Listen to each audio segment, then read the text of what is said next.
ભરૂચની ઝઘડિયા જીઆઈડીસીમાં આમ આદમી પાર્ટીના લાફા કાંડમાં પોલીસે આમ આદમી પાર્ટીના જિલ્લા પ્રમુખ પિયુષ પટેલ સહિત 3 લોકોની ધરપકડ કરતા ખળભળાટ મચી જવા પામ્યો છે।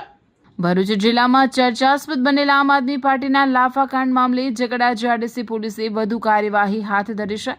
પોલીસે ભરૂચ જિલ્લા પ્રમુખ પિયુષ પટેલ, જિલ્લા પંચાયત સભ્ય રજની વસાવા અને સર્જન વસાવાની ધરપકડ કરી છે।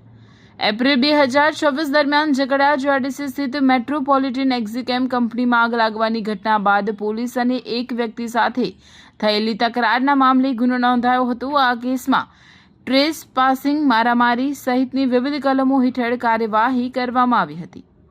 આ પ્રકરણમાં ધારાસભ્ય ચૈતર વસાવા સહિત 4 લોકો સામે ગુનો નોંધવામાં આવ્યો હતો। ઘટનાના સીસીટીવી ફૂટેજ પણ સામે આવ્યા હતા, જેમાં ચૈતર વસાવા એક વ્યક્તિને મારતા હોવાનું દેખાતું હોવાનું પોલીસનું કહેવું છે।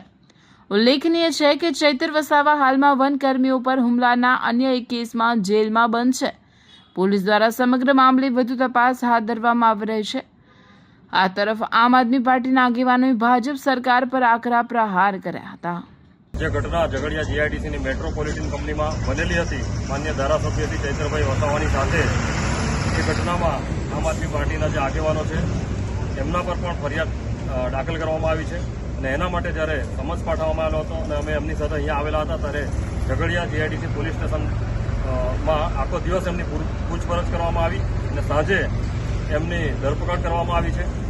આ એક જે સત્યની જે લડત છે કે જે આગેવાનો લડી રહ્યા છે, એમનો અવાજ આ ભાજપની તાનાશાહી સરકારમાં દબાવવાનો પ્રયત્ન થઈ રહ્યો છે, પરંતુ અમે માન્ય ધારાસભ્ય શ્રી ચૈતરભાઈ વસાવાના સૈનિકો છે।